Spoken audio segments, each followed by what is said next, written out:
Mercadante, obrigada de novo pela gentileza de conversar aqui com a gente num evento tão importante. Já quero começar lhe ouvindo, por favor, sobre essa medida que foi recém-anunciada aqui, falada no palco, para que nós possamos conectá-la aqui também no nosso Esfera Cast. Quando eu participei do evento do Esfera no Guarujá, eu lancei uma ideia provocativa, que era pensar fora da caixinha. Quer dizer, a Receita Federal tem uma série de recebíveis das empresas. Isso é um passivo que a empresa tem que declarar no seu balanço e é uma receita difícil de receber. Então, o que eu sugeri? Que a gente transformasse parcela desses recebíveis num fundo e esse fundo pudesse financiar o investimento, o crescimento, a retomada do desenvolvimento. E esse projeto vai ser votado hoje. Foi relatado pelo deputado Anário Jardim. A negociação com a Fazenda, com a Receita, desenhou mais ou menos qual era o escopo possível dessa transferência. E é o valor potencial de 800 bilhões. Mas se for 10%, são 80 bi que nós vamos ter para fazer um fundo garantidor e com esse fundo garantidor a gente financiar o desenvolvimento, gerar mais investimento, mais emprego. A demanda está muito forte de crédito. Você tem uma ideia, nesse mês de janeiro e fevereiro, em 2023, a demanda de crédito BNDES, as consultas cresceram 88%. Somente neste início de ano? 2023. As nossas aprovações cresceram 32%. Que é uma velocidade extraordinária. E o desembolso 17%, porque essa é a lógica, é a ordem. Né? Primeiro entra o projeto, você analisa a prova e depois você vai desembolsando na medida dos investimentos.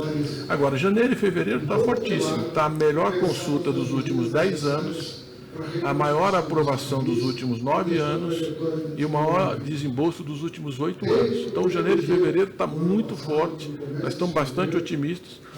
Por isso que soluções como essa são muito importantes para o banco ter receitas novas, ter recursos novos para poder sustentar esse ritmo de crescimento.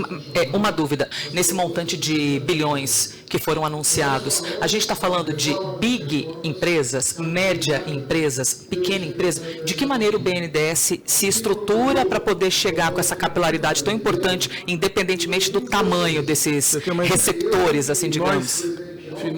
O crescimento para as cooperativas, em 2023 nós crescemos 63% do crédito. São 20 milhões e meio de pessoas em cooperativas, que as cooperativas faturaram no Brasil ano passado 655 bilhões de reais. Então, tem 1.000 cidades no Brasil que não tem mais agência bancária, só tem cooperativa. Então, é uma estrutura que atinge o pequeno. 90% são pequenos produtores, são pequenos... Fantástico. São cidadãos, são no agro, nas finanças, na indústria. Então, o cooperativismo é um dos nossos instrumentos. O nosso crédito para micro, pequena e média empresa foi de 107 bilhões de reais em 2023. Também é recorde, foi uma coisa muito importante. E depois das americanas, que teve uma aversão ao risco, nós conseguimos com o Fundo Garantidor dar segurança para o sistema financeiro continuar empregando. Então, colocamos mais 26 bilhões de reais de crédito naquele momento mais difícil. Então, o banco tem buscado soluções exatamente para democratizar o acesso. Agora, isso não é feito contra grandes empresas, porque as grandes empresas, elas é que alimentam o conglomerado de pequenas empresas. Então, um exemplo disso é a indústria automotiva. Nós estamos financiando, por exemplo, o carro híbrido, investindo em P&D de vários... 107 bilhões de reais anunciados de investimentos no Brasil, nós estamos financiando o centro de P&D para ter o carro híbrido.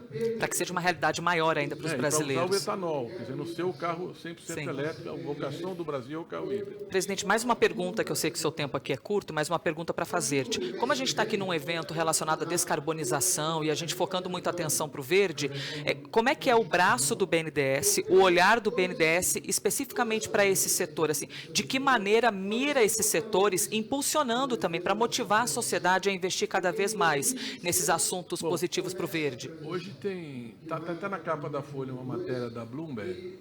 O BNDES, ela já tinha divulgado isso, reforçou isso esse ano, é o banco que mais financiou energia limpa e renovável no mundo. E nós tivemos em 2023 83% dos investimentos que vieram para a transição energética na América Latina vieram para o Brasil por causa do BNDES. Então, ela mostra que os bancos públicos estão liderando esse processo. Então, o BNDES tem um histórico muito forte, hidroelétrica, etanol, solar, eólica, toda, agora o hidrogênio verde que nós estamos entrando, a biocombustível. O Brasil é o segundo produtor no mundo de etanol, é o quarto em biodiesel. E o BNDES é o grande estruturador e financiador desses projetos. Nós estamos agora abrindo uma linha forte para financiar ônibus elétricos, nós temos 5 empresas produzindo. Fantástico. O Brasil é o segundo país que mais anda de ônibus à população. Nós temos 107 mil ônibus para fazer essa transformação.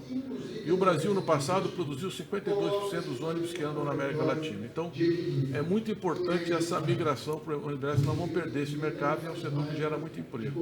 O automóvel, que é o híbrido, que é a nossa vocação, que é o que nós estamos financiando e apoiando. Acho que nós vamos ter aí um excelente resultado. Porque nós não temos estrutura para ter um carro 100% elétrico. Sim.